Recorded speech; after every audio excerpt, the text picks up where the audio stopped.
Yeah, good afternoon everyone. Am I audible to all of you?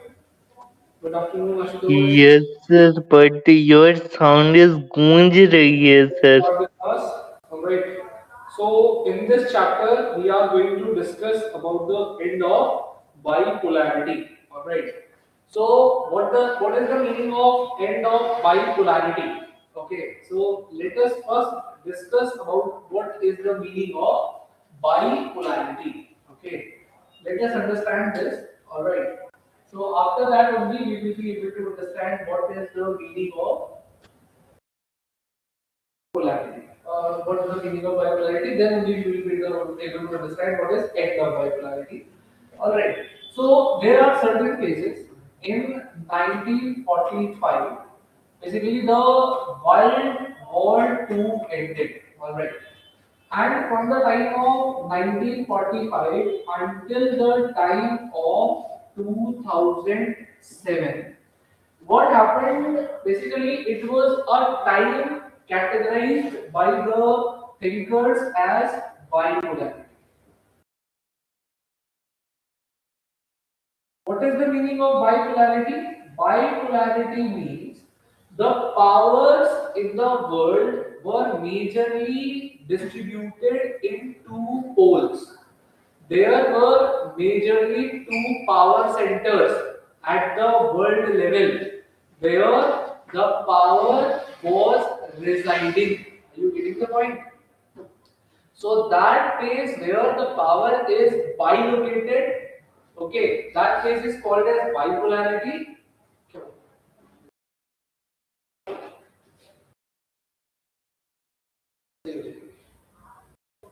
अब सही हो जाएगी आता हिला हुआ था जब देखो मैं so that is basically the bipolarity, okay, where the power is there in two poles.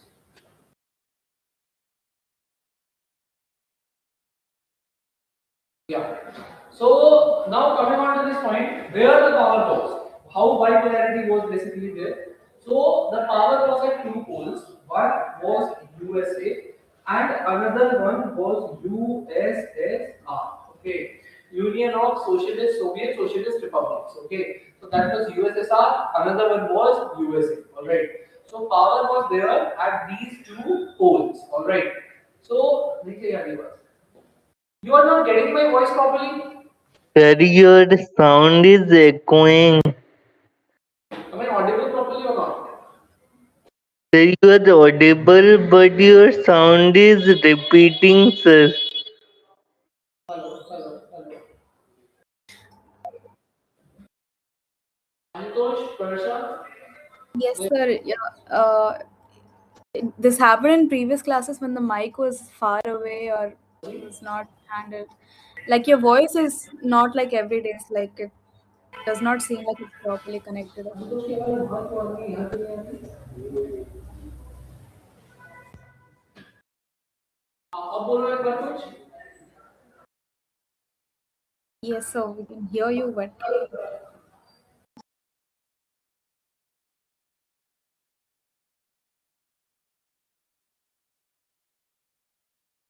क्योंकि आवाज तेरे फोन में आ रही है, मेरे फोन में आ रही है. अभी तो वो बस एक बात आई है. Now just speak something. yes, sir. Okay, sir. I'm also not able to hear. Okay, alright. So, yes, so the power was there in two poles, alright. One was USA, another one was USSR, alright. So now talking about USA and USSR, so these both were actually two camps. One was USA, that was a capitalist country, okay, and this division was not a territorial division, but this division was actually a ideological division. These two countries were actually divided on the basis of their ideologies. One USA was actually leading with the ideology of capitalism, and on the another side, that was USSR, that was basically professing the ideology of communism or basically socialism. All right. So, do you people know the difference between capitalism and socialism?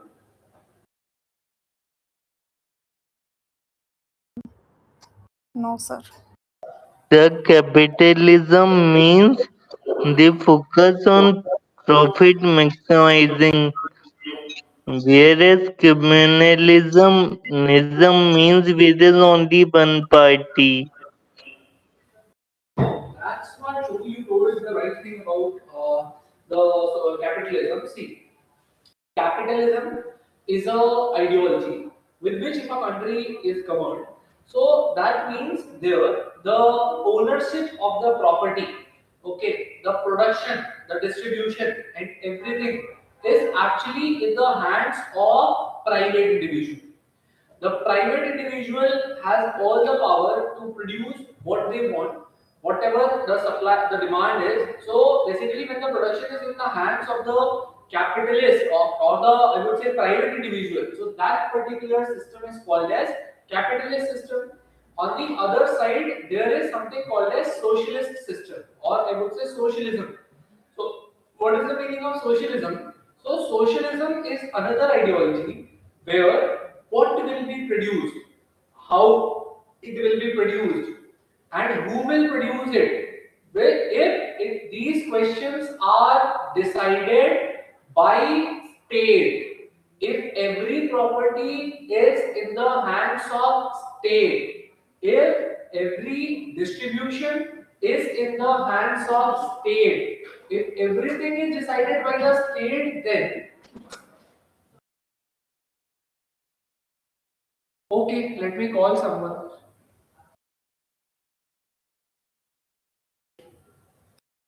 सूरज सुन रहे हो तो एक बार आओ इधर, आवाज नहीं आ रही है बच्चों को.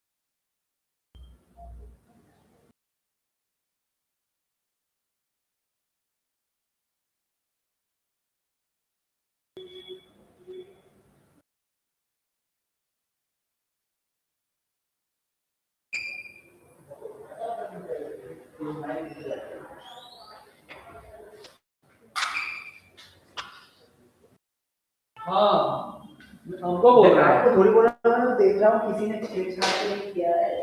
कौन करेगा छेड़छाड़? किसी करेगी.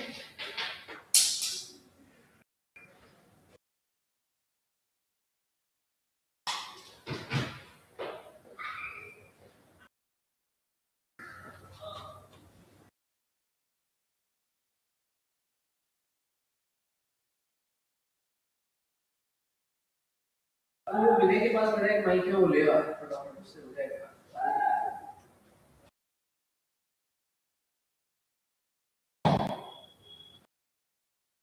विनय के पास मेरा वो का माइक है, मैं मंगाता हूँ उससे.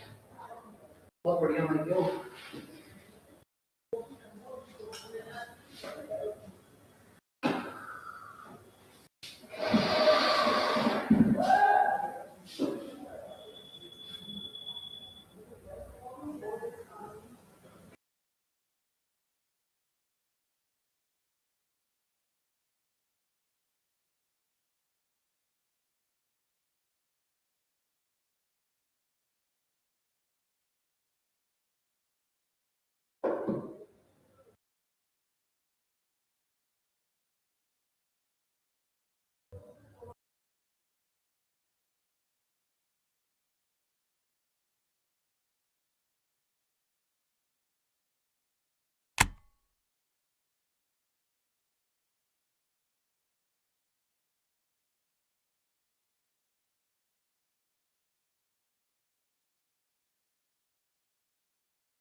Hello.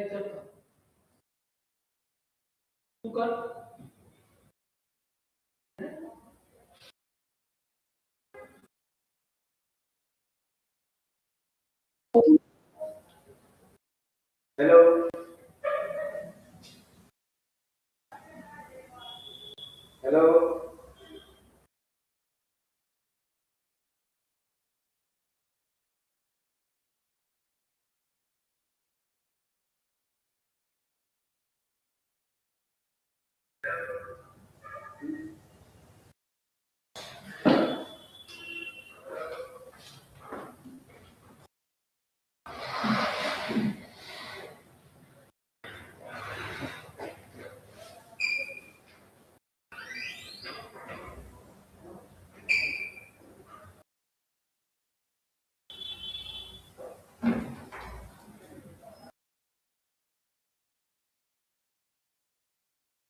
Yeah. In case still if the problem is there, then please do tell me. Okay. If the problem is not resolved, I think. Okay. So now coming on to the main point here. In this, basically the division of ideology was there. Okay, the countries were actually divided on the basis of the ideology. All right. So and those ideologies were one was the capitalist. I told you the capitalist camp basically says that in capitalism the country basically gives everything in the hands of the private individual. Okay, and the private individual has all the rights to basically produce basically whatever they want. Okay, so private individual has all the rights in that case. But in socialism, these all things are decided by the state on what to produce, how to produce, for whom to produce. These all things are basically decided by the state. State has the ownership of all the property. State has the ownership of all the resources, and state basically allocates all the resources to the individual. All right. So in that case, the state plays the foremost important role. Okay. So when state plays such role, it is called as socialism. Because here, what happens? Why socialism? Why social word is there? The social word or the social dimension here is because in socialism, the government works for the entire society. Okay, the social angle is there. There, the government works for the upliftment of poor. What happens in capitalism? In capitalism, everything is governed on the basis of paisa, money. Okay, the capitalist earns, try to extract as much as profit as they can or as they want. But in case of socialism, the government is basically run by by the state and for the upliftment of poor as well as everyone, not just poor but not just rich, but for everyone. All right. So the world was actually divided between these two ideologies. The world was divided between the socialism and capitalism. Okay. On one side, the capitalism was represented by USA, and on the other side, the socialism was basically represented by USSR. USSR wanted to take into their ambit as many countries as they can. They basically USSR started a military alliance that is called as Warsaw Pact. Okay, Warsaw Pact. So whichsoever country was joining the Warsaw Pact was getting the umbrella security measure of USSR, and USA was having a organization called as NATO. Okay, so USA had NATO and USSR had Warsaw. Okay, Warsaw Pact. So both of those countries were trying to intensify their influence throughout the world, were trying to convert as many countries as they can into their set of ideology. Okay, they wanted to basically establish their major influence over the entire world, right? So that is called as socialism versus capitalism. Okay. Now, once a time came when basically see what they did was after the World War II, after the defeat of Germany, what they did, they basically started their influence or control over the Germany. Okay. Germany were divided into two parts. Okay, West Germany and East Germany. East Germany was majorly occupied by USSR and West Germany was majorly occupied by USA. Alright, they both had their major set of influence in both of their parts, and the East Germany and West Germany was divided by a wall called as Berlin Wall. Okay, So now on the western part, what was there? On the western part, the influence was of whom? Was of USA, and on the eastern part, the influence was of USSR. All right. Now the USSR failed to actually cope up with the with the development that USA was going through. USA witnessed the industrialization, USA witnessed rapid development and everything, but USSR somewhat lagged behind.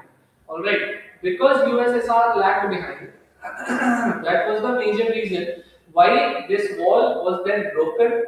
USSR got disintegrated. Okay, USSR was actually a union of 15 republics, out of which, on paper, every republic was equal, but major influence in USSR was there of Russia. All right. So every other single republic started getting disintegrated from the ambit of USSR. Alright, so every republic started getting disintegrated and USSR collapsed, and the successor of USSR was Russia. Okay, and here on the another side, after basically this disintegration of USSR in 1991, the world until this time was bipolar. After this time until 2007, the world became unipolar. Because after the disintegration of USSR, the only power that could have survived in the country was just which power? It was USA.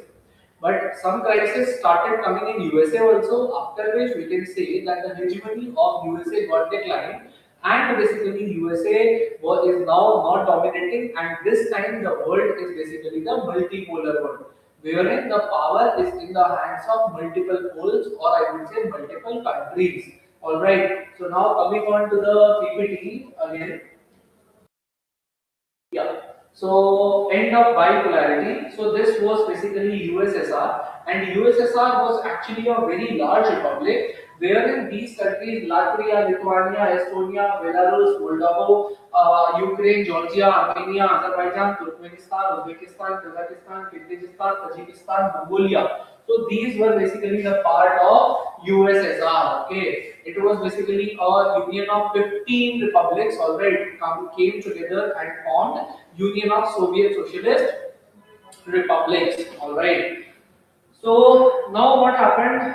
What is the Soviet system? So Soviet system was basically built after this Bolshevik revolution that happened in Russia in 1970. This revolution was basically inspired by the socialist ideals. And what is the meaning of this socialist ideal? Socialist ideal says that what they have to bring is basically the rights of the poor must be reinstated. The poor must be given the equal chance. Alright, the needs of the poor people must be taken into consideration, and a society that is egalitarian in nature must be established. A egalitarian society must come. Alright. So this revolution was inspired by these socialist ideals, and it was the largest experiment in the world. Okay, in the world I am saying, to abolish this capitalist system. Okay, it was the largest system in the world to abolish this capitalist system and to establish a system that was basically built for everyone, not just the richer one. All right. So Soviet system gave the supreme importance to the state and the Communist Party. All right. Now what you said,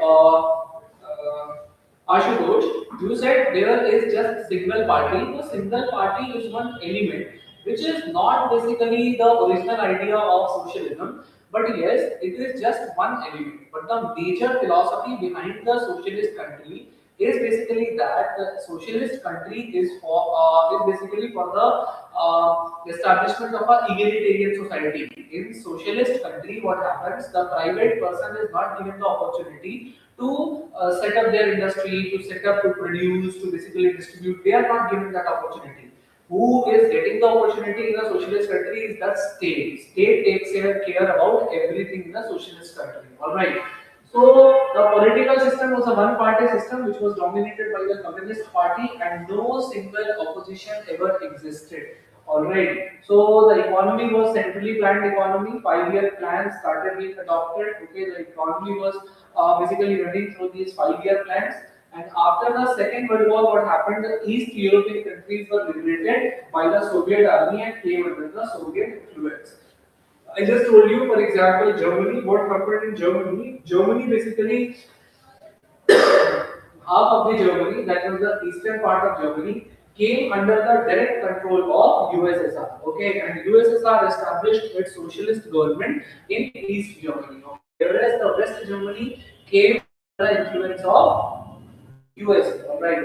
So together from the Second World Socialist Bloc, and this socialist bloc was strengthened by the Warsaw Pact. Okay, Warsaw Pact was a military alliance of whom? Of USSR. All right.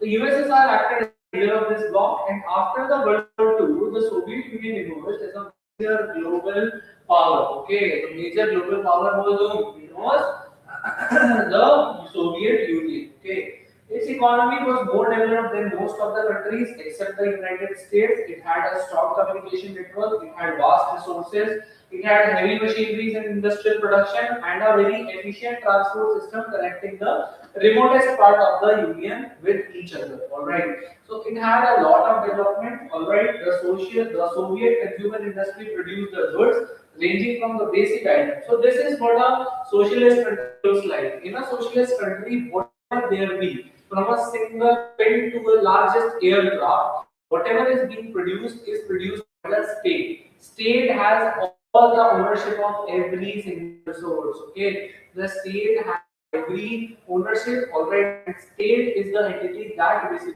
produces everything, starting from a single pin to a largest building or aircraft. Alright. The Soviet consumer industry produced the goods ranging from the basic item to car, though quality was lower than the Western countries. Okay, the state guaranteed a minimum standard of living. Okay, and it was in a socialist country. It is that you will do whatever you want, but it is the basic requirement of the state, that it is the responsibility of the state basically to produce, like, to fulfill the basic requirements of the people. Okay, what are the basic requirements of the people? Nowadays, the basic requirement of the people is roti, kapda, food, shelter, clothes. Inclusive of that, the healthcare, education. These are all the basic necessities of everyone. So, in this country, the person will work according to his capability, but it is the necessity that the state must provide these basic or fulfill these basic requirements of the people. So the social or the Soviet Republic was based on this idea only, that these basic commodities or basic necessities of the people must be fulfilled by the state only. All right. The state ownership was dominant. Every single resource was basically owned by the state itself. Okay, state had the ownership of all those resources. Over the time, the Soviet system became highly bureaucratic and authoritarian.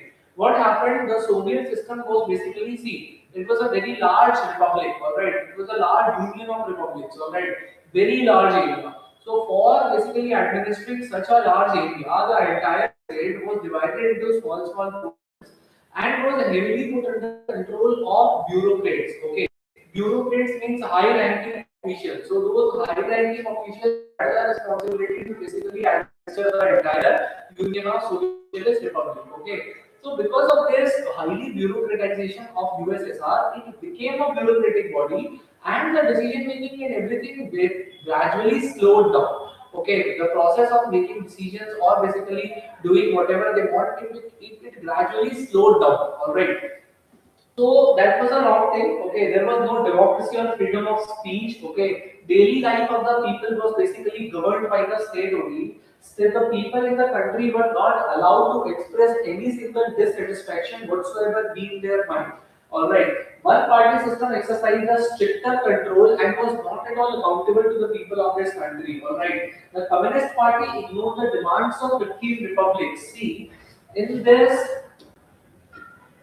map you will see that this particular, see, this is present day Russia, and these are very set of very different republics. Here Christianity is there, here Islam is there. Okay, so for example, Armenia is a Christian country, Azerbaijan is a Muslim country. All right, here Uyghurs live. Okay, so here Christianity is there. So there were aspirations of different people. Okay, various mix of people used to live in those republics. Okay, but what Russia on paper was a single republic out of all those republics.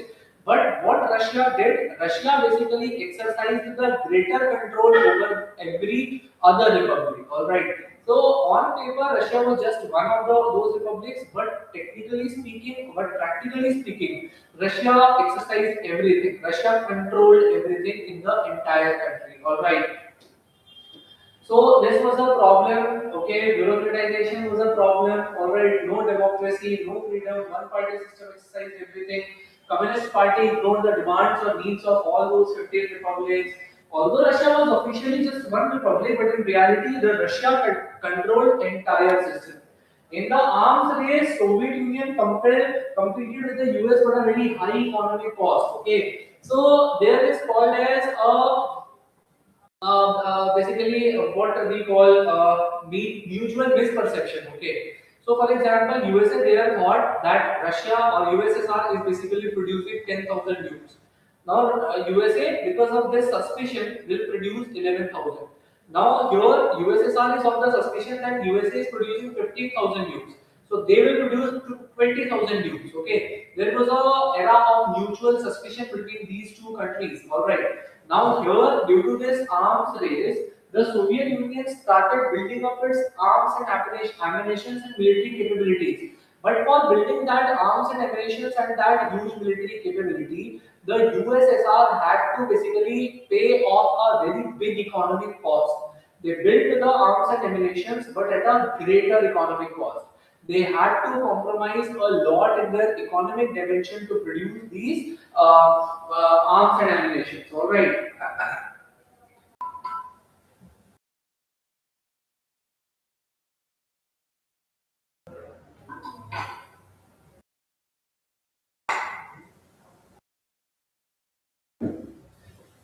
So here, in the arms race, this happened. Okay, so it lagged behind the West in technology, infrastructure, and political and economic freedom. Okay, West was growing at a very faster rate. It had witnessed a huge wave of industrialization and development, but as compared to the West, these USSR basically lagged behind. Okay, USSR was not able to compete with West in all these dimensions. All right.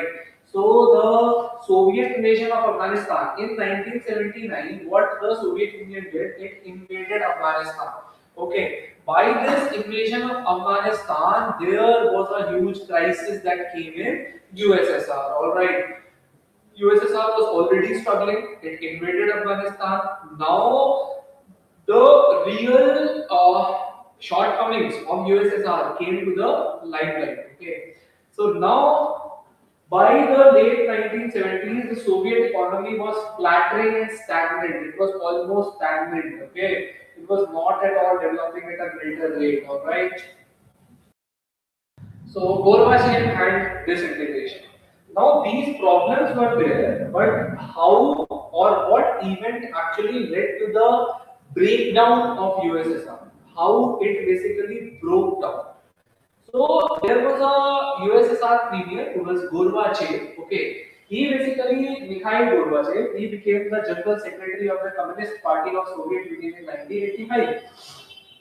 He introduced two reforms. Okay, here the word is not mentioned. That is glasnost and perestroika. Okay, glasnost and perestroika was basically these two policies that were introduced by this Gorbachev, Mikhail Gorbachev. What was the meaning of this? It was basically providing the policy of democratization, providing the elements of democratization, okay, and even political reforms. What he did was he knew that in those 14 other republics there are protests that are going on, okay, but what the central government is doing, it is repressing those protests, okay. What the Communist Party is doing, it is suppressing those protests. What he did was he allowed those protests. He allowed the political expression of the people. He allowed those people to express themselves. Alright. What he did was he basically did not stop those protests and slowly he introduced some private elements in the economy of USSR. And he also did one thing, he started maintaining some sort of good relations with West. Okay, he started basically again maintaining some relations with West.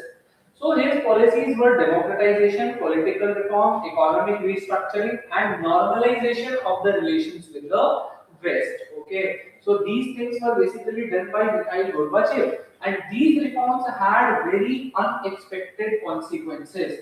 The East European countries, under the Soviet influence, they began mass protest against their government and Soviet control. Okay, so unlike the earlier leaders, who were Gorbachev did not use military force to suppress the movement. Okay, what he did was he did not introduce any law or something like that for basically the protest things. Okay, but what he did was just he did not stop those protests from coming to the government. All right, he allowed those protests. Okay, he started using very less force against these protests. So inside the USSR, the reforms led to a deeper internal crisis.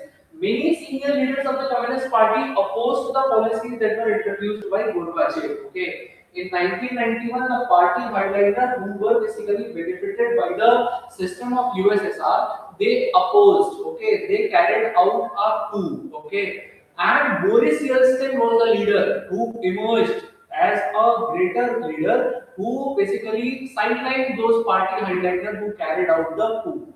There was a coup, there was an attempt to overturn the government of Mikhail Gorbachev within the Communist Party of Russia. Okay, so there was an attempt, but that coup was averted by Boris Yeltsin. Okay, now, Boris Yeltsin emerged as a national leader by strongly opposing the coup. Coup means overturning the government. Okay, so the party hardliners wanted to overturn the government of Mikhail Gorbachev, but Boris Yeltsin prevented this overturn. All right.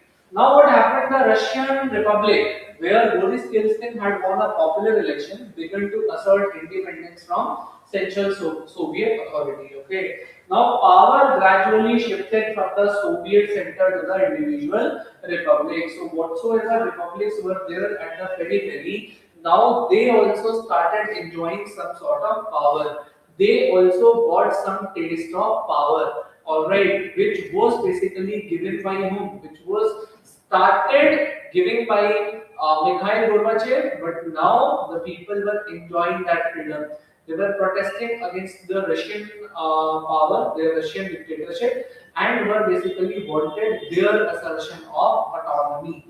All right. Now, many republics, especially in the European part of USSR, started viewing themselves as sovereign states. Earlier they wanted independence from USSR, and now they started viewing themselves as very distinct from Russia. Okay. In December 1991, Russia, Ukraine, Belarus, they declared that USSR is finally formally disbanded.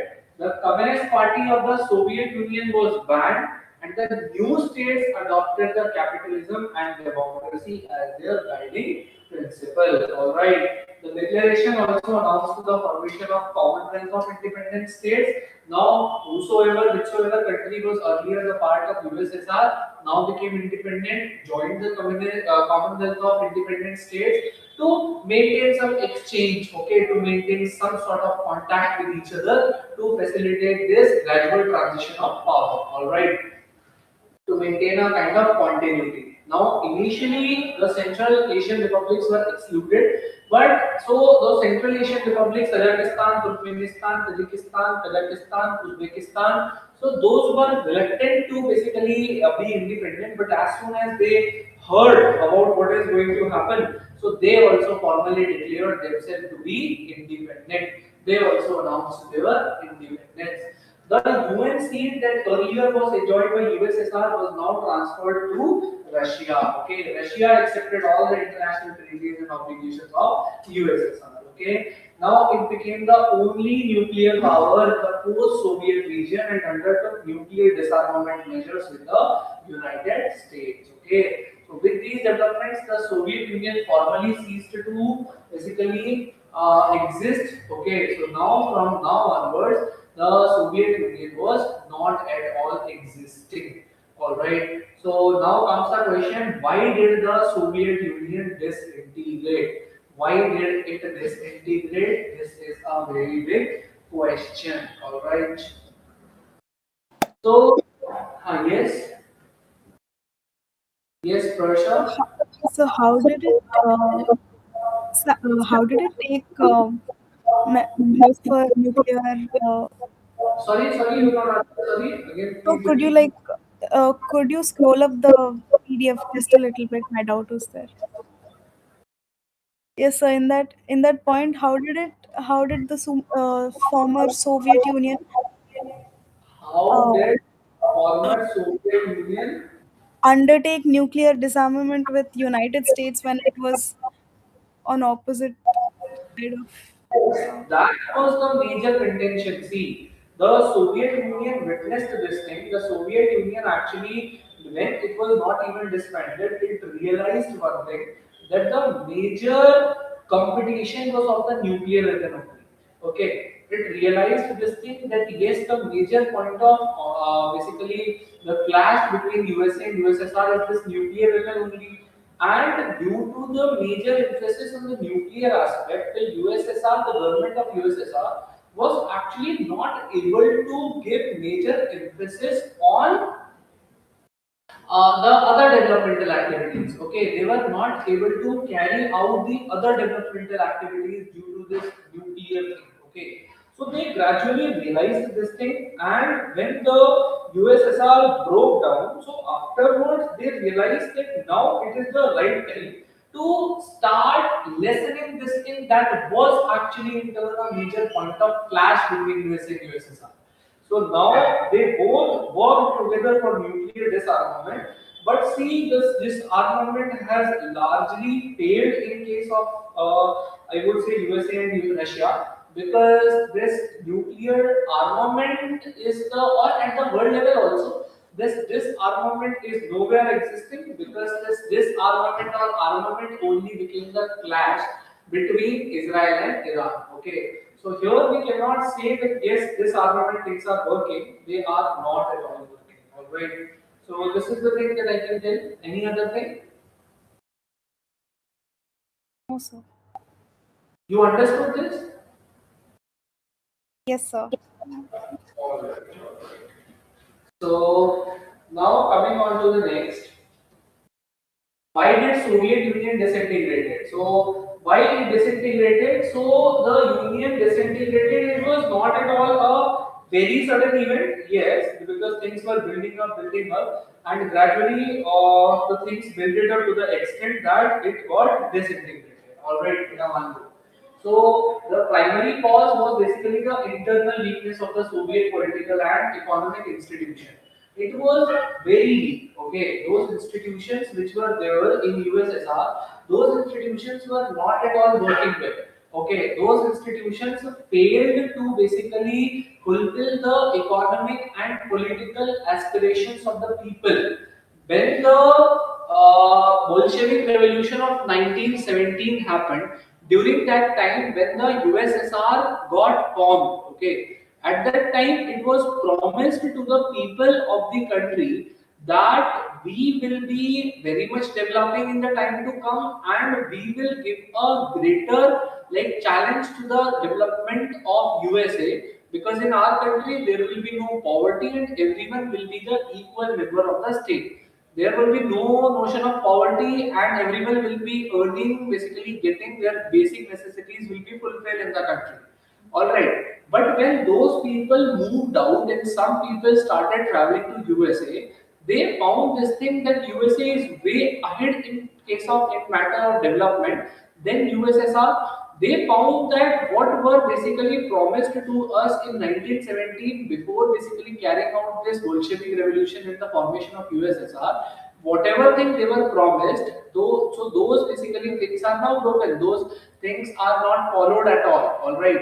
So these were the things that happened. Okay, and these institutions failed to fulfill the economic and the political aspiration of the people. There was a long-term stagnation in the economy. The economy basically got stagnant. Okay, there was a severe shortage of the consumer goods. Even the smaller goods that the people want in their daily life, there was a shortfall of the production of those. consumer goods. Okay, the hardship of the people increased. People started questioning the system openly and weakening its legitimacy. Okay, the major reason was the resources were over allocated to the military and the nuclear part. Okay, the resources went majorly to that nuclear and armament area. Alright, so that was another very important thing. Okay, and this thing created unsustainable economic burden on the Soviet system. Alright, and even at the same time, the Soviet citizens they became increasingly aware about the progress of USA and the Western countries. Okay, they knew that it was very much evident in the very first go that USA is way ahead in the matters of development than USSR, and whatever things were promised to the people of USA was USSR was basically not at all fulfilled. All right, so this was a major point of clash, okay, between the people and the government. All right, so this became a major point of clash or the reason behind the disintegration of USSR. The Communist Party, which was in power since last 70 years, so they were not at all accountable to the people. Whatever they were doing or they did, they never gave any sort of account to the people. Okay, they never gave any account, like they never answered to any question to the people of the country. All right, so this was the thing that happened. Okay. So administration was very slow and it was even very insufficient. All right, corruption was very much there. Okay, so any mistake that happened in USSR was rarely ever corrected. Okay, excessive centralization was there. Okay, those people who were basically affiliated to the party, they only enjoyed all the privileges. Okay, even special privilege. Okay, so because of this, what happened was the party official enjoyed the special privilege, and citizens identified themselves to be basically that they did not have any say in the state and they did not enjoy any basically place in their own country. All right, so this was seen by them. Now, Mikhail Gorbachev, what he did, he identified the problem and gave a diagnosis of that problem and gave a solution to that problem. Okay. Now, what solution this he gave? So, Mikhail Gorbachev identified the correct problem, but he did not give the right solution because the solution that he gave was very sudden. The solution that he gave, it was that basically to allow the protest, to basically normalize relations with the West, to basically his solution was to openly start the democratic practices at a very faster pace. So these all things led to the disintegration. Why? Because the solution was very fast, because the problems were building since 70 years. And if you will all of a sudden give such solution, then it will definitely be unsustainable. Alright. So that will not be good. Okay. So Mikhail Gorbachev wanted to revive the economy, modernize the administration, and catch up with the West. Okay, but he loosened the control. Okay, he basically loosened the control, and this led to a loss of support from all the sides. Okay, Gorbachev was politically isolated, and a major decisive factor in the disintegration of USSR was the rise of nationalism and demand for sovereignty. Those other 14 republics, where the sentiment of nationalism grew in their mind, they now recognize themselves not as a part of USSR because USSR was never fair to them. So now they started demanding what they started demanding. They started demanding, I would say, their own nation, their own country, all right, their own nation state. Okay, so they basically started demanding their own nation state, and they realized this thing that it is not at all good that they basically live within the ambit of USSR and no longer they are part of USSR, they are independent nations. Okay, as a result, what happened? Republics such as Russia, Estonia, Latvia, Lithuania, Ukraine, Georgia, they demanded independence. Okay, the nationalist movement became the immediate and the final cause of the breakup of USSR. Okay, and USSR got disintegrated into several parts. Okay, one more view is I told you because there was dissatisfaction. So one major view is that this disintegration was to happen. Okay, but the thing is that this disintegration was accelerated by the reforms of Gorbachev. Okay, what Gorbachev did? Gorbachev introduced those reforms, and those reforms accelerated this process of disintegration. Or otherwise, if Gorbachev would have not introduced these reforms, the process of this reform would have been slow then. Okay, it would have been very slow at that time, but here it was very fast actually. Okay, so yes, now coming on to the consequences of disintegration. Now the consequences of disintegration is that now because the Soviet Socialist Republic got collapsed, okay, because it got collapsed and the socialist regime, and the socialist regime in the eastern parts of Europe, okay, in the eastern part of Europe got a far-reaching change in the world politics. In the world politics, every scenario got changed. These changes basically reshaped the international relations in three major ways. How it changed?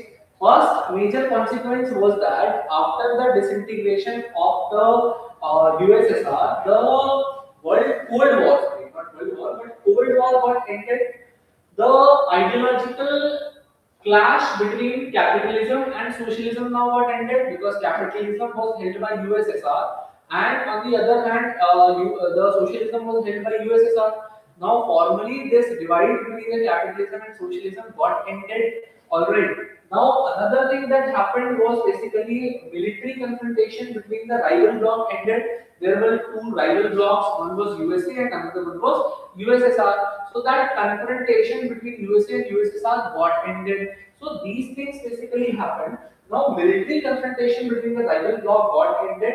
Arms race, including the accumulation of the nuclear weapon, was slowed down. Okay.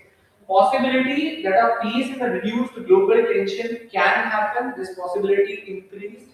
Okay. The second consequence was a change in the global power relation. Okay, because the Cold War actually ended. Okay, and the ideological confrontation between capitalism and socialism ended. So because of this end, there was a global change in the power relation. Okay.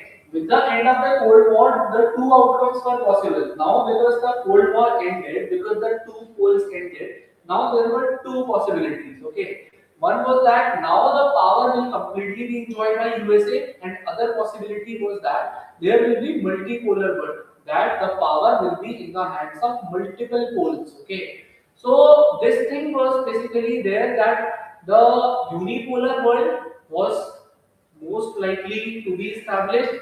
But in reality, in turn, what happened was that unipolar world was not exactly established. It got established, but for some year after the Lehman Brothers crisis, the economic crisis, depression, the thing that got established is the multipolar world. If you will ask me what is the today's world called as, it is basically called as multipolar world. But here, after this Israel-Iran military war, and after the unilateral action of USSR in the killing of the supreme leader of Iran, Ayatollah Khomeini, we can say this thing that because the unilateral action of USA is still there, USA is doing whatever it wants to do, and there is no other single authority that can even collectively challenge the unilateral action of USA. We can say that yes, today also the some sort of unilateralism exists in some sort of basically I would say the unipolar world is still existing. All right. So this thing is very true. Now eventually the USA emerged as the sole superpower and capitalism became the major dominant ideology at the world level. All right. So these changes happened. Even international institutions like the World Bank and IMF gained greater influence. In World Bank and IMF, the major influence is of whom? Is of US. All right. So US enjoys a major influence here. Now politically, the liberal democracy is seen as the most acceptable form of government throughout the world. And even the third major consequence was the emergence of newly independent countries. So after this, what happened? Some small new countries basically started coming. from the USSR, which were earlier part of USSR. Now what happened? USSR basically got disintegrated. Now, because USSR got disintegrated, what happened is that small various republics started coming. Okay, so those small republics which started coming were the independent states. They adopted their own set of government. They chose their own set of political organization. All right. So now they had a very different set of system with them. All right. So now coming on to the next point. Several Eastern European and Baltic states aimed to join the European Union and NATO. Okay, so several countries that got separated from USSR, what they joined, they basically joined the NATO. Okay, which was the organization of West. Okay, the Central Asian Republic basically they adopted a more balanced approach. Okay, they sought to maintain a closer relation with the Western countries, with United States and with China and other regional powers also. Okay, now India and post-communist countries. I'm just coming in 2 minutes. Okay, just 2 minutes break.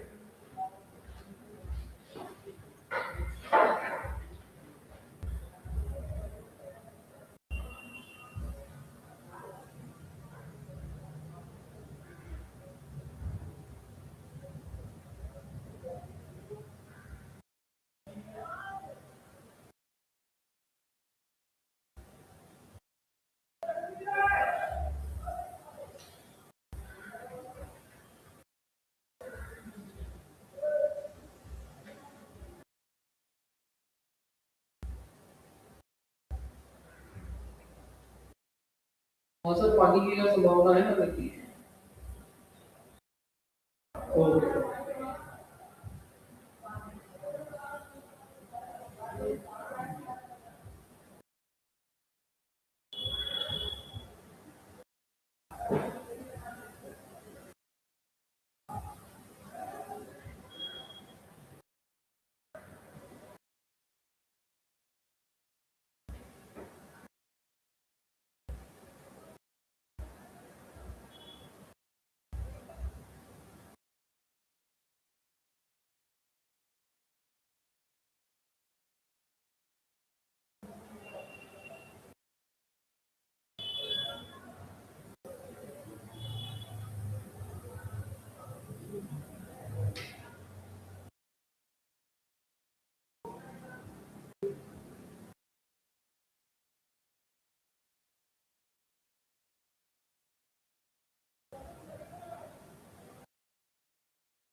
Yes, so starting again.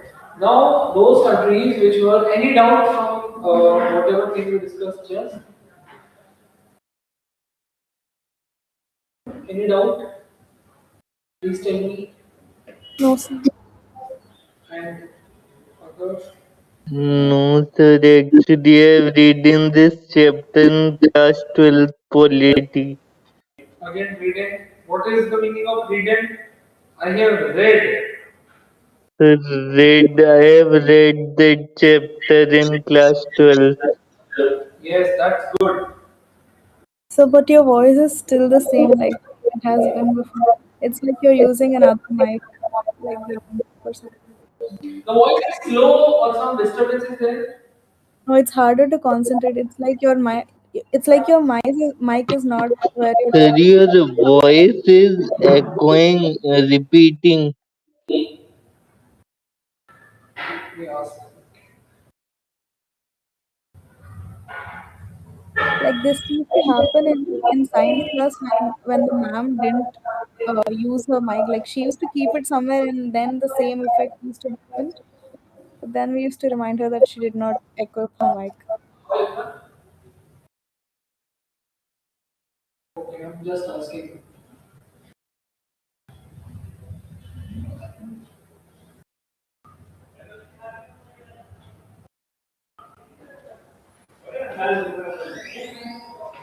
फिर वही है eco हो रहा है कोई shuttle हो रहा है दूसरे बात आ रही है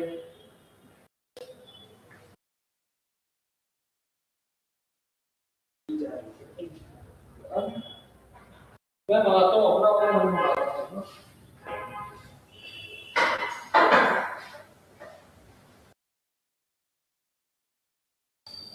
ठीक है हाँ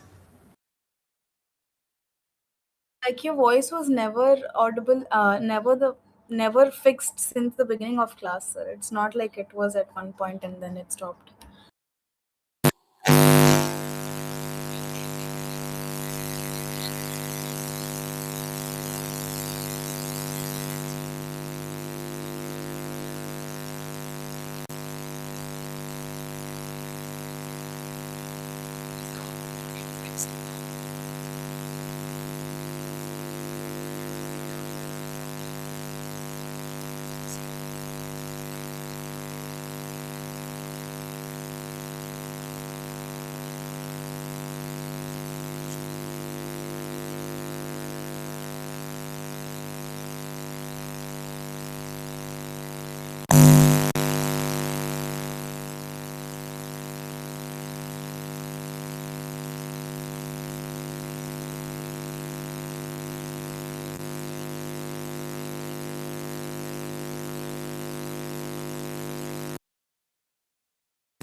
Hello.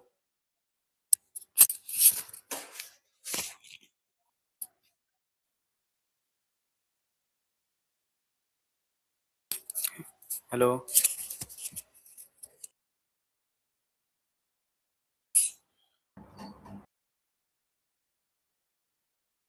Hello. So now it is proper. Now is it okay? Yes, sir, now it is. Yes, sir, now it is. See how happy both of them are after getting the voice properly. You both seems now very happy. So you were, I think, struggling with the voice, right? Yes, sir. Yes, sir. Actually, your voice was not coming clear. अरे see, if the problem was there, लो मेरे को दे दो ये, मैं ये निकाल दे दूंगा. If the problem was there, I asked them to fix. It wasn't fixed. You must have like again told me this. Sir आप फ्लो में थे sir.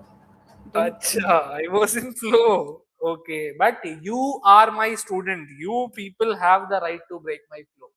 Okay, any other person don't have the right to do that, but you people have the right to do.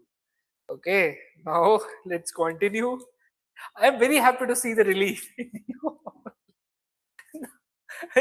India and post-communist countries. Okay, so now those countries that basically got independence, I would say, or basically those countries that were earlier the part of USSR, but now they were which were not the part of USSR.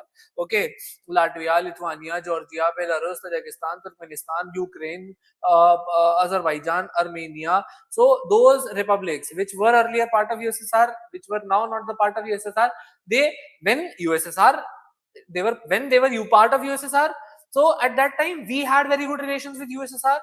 After their breakage from USSR, when they became independent, still we have very good relations with those countries. Okay, so even very famously we had something that Indo-Russian relation is now very much like a pillar of India's strategic security. Okay.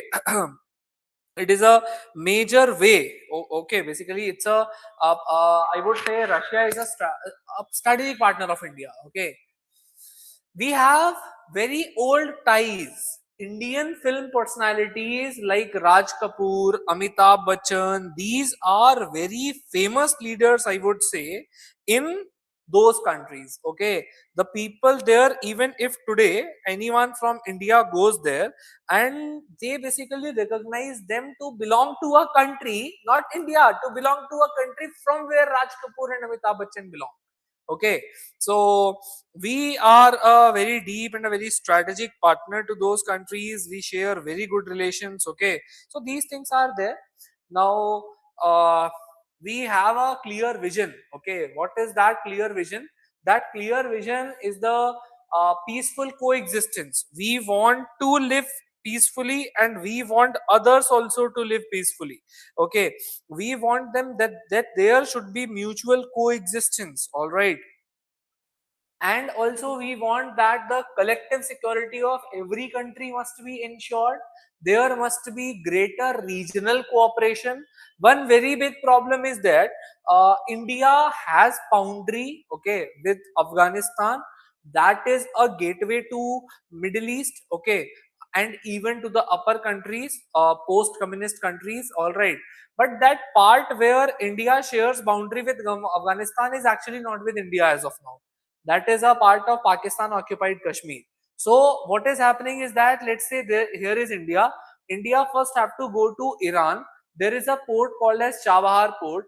Enter into Iran, go from Chabahar port till up, then enter Afghanistan or any other country. So we lack somewhere this direct contact with those countries.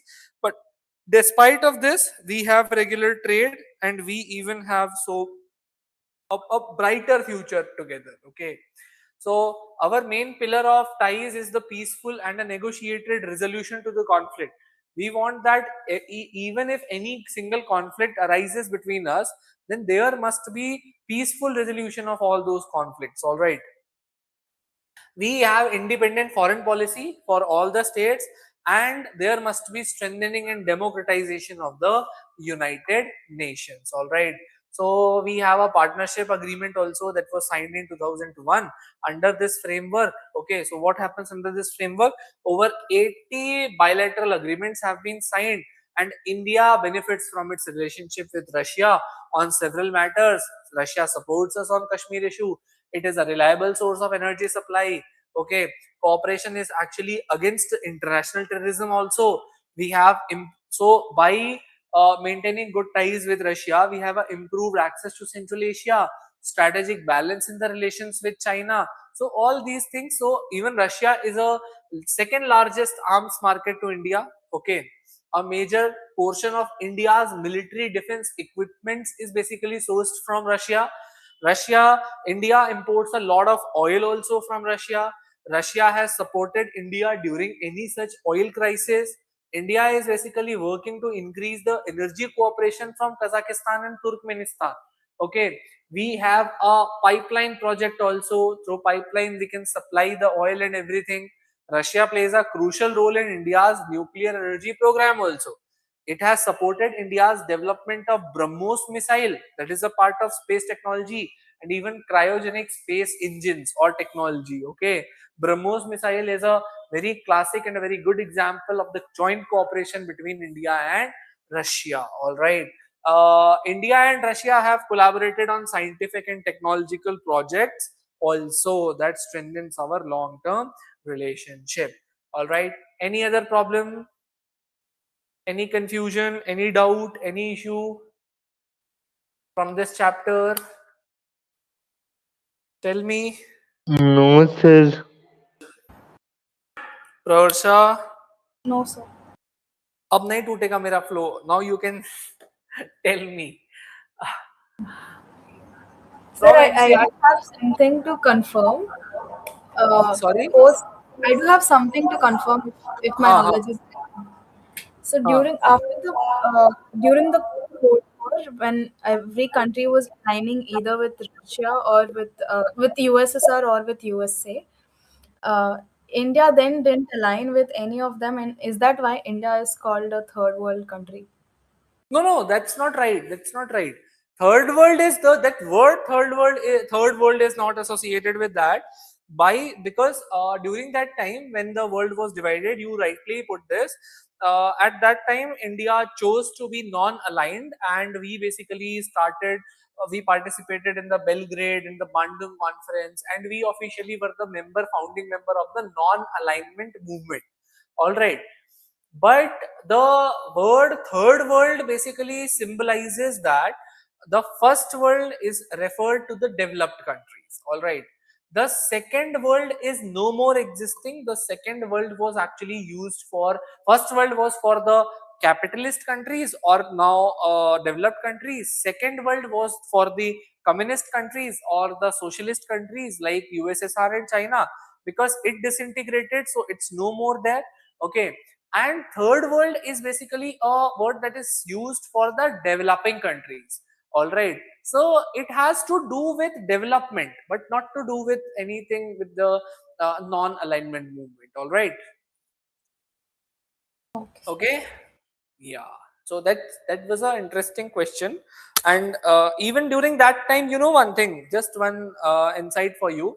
What happened during that time? Also, we still even after being non-aligned, because we wanted to basically pursue our independent foreign policy and strategic development, but still India was considered to be as like, or Russia or USSR was Plan B of India.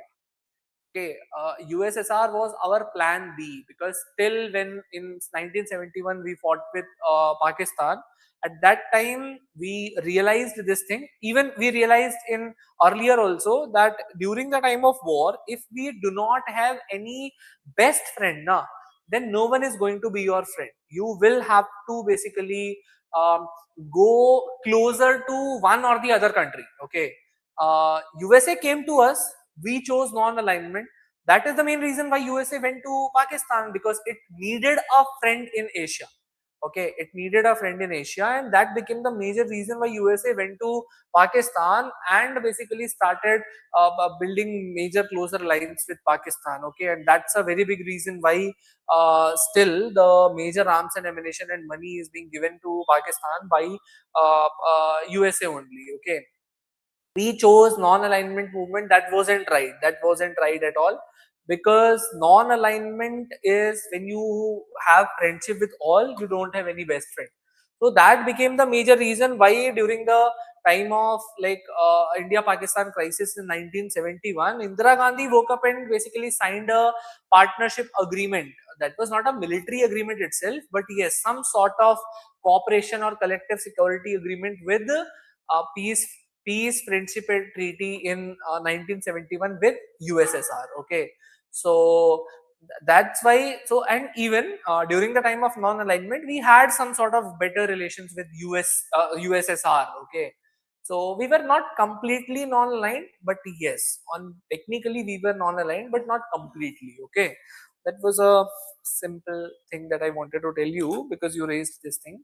Okay, now moving to another chapter, that will be the last chapter. Okay,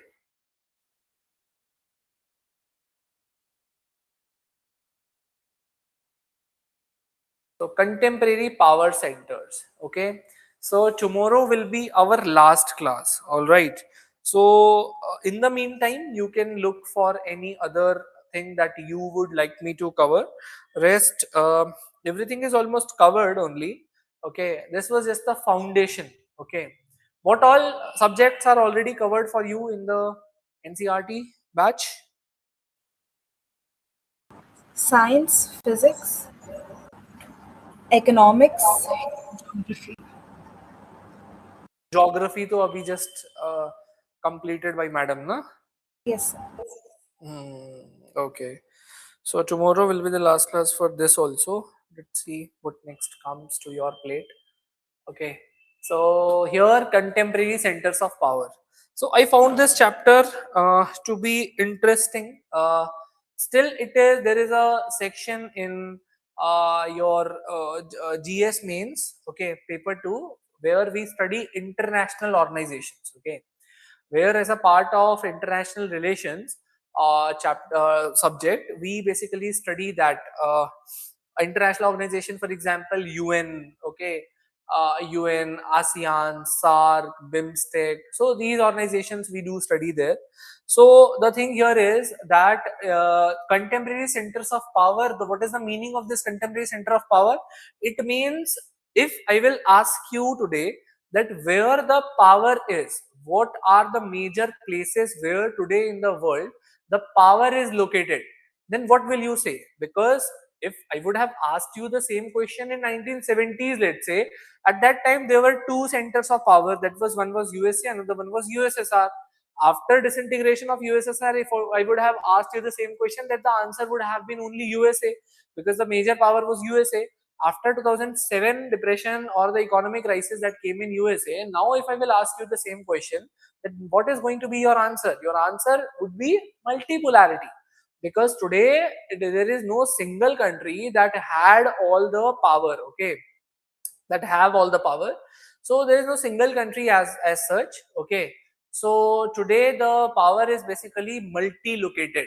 Okay, for example, it is, first is European Union. Okay, there is European Union, and European Union, the background of the European Union, of the formation of EU, is that after the Second World War, what happened after Second World War, the major reason behind the war were the European countries only. Okay, and European countries thought it very necessary that they must intermingle. Okay, see, when I and you both are interdependent on each other, I think that if I will teach you better, then you will not have any apprehension against me. That will help in my career. Okay, that my students are getting satisfied by what I am teaching.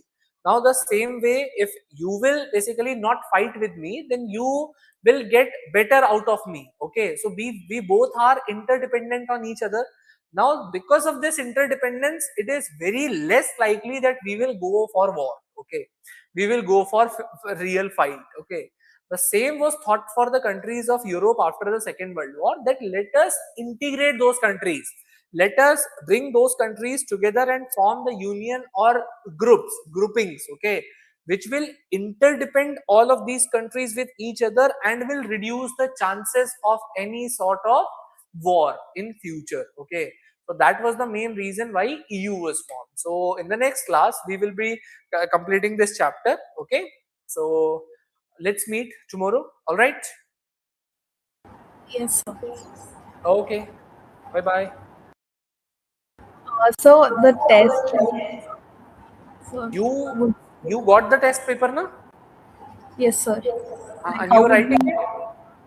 I submitted Sir, I got the test paper, but I cannot write that much. All questions are understood to me.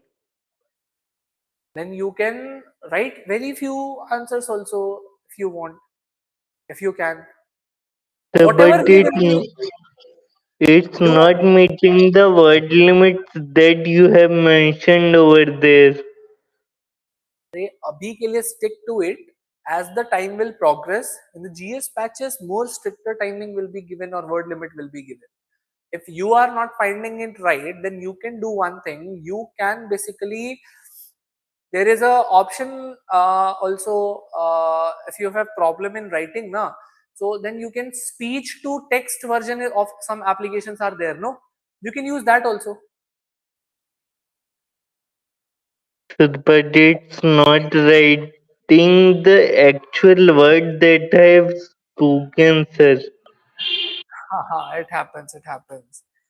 Okay, no problem. Still no problem. If you are genuinely studying, na, that's okay. No problem. Just read the paper and find out whether you are able to answer these questions or not. Okay, that's the more important thing. Okay.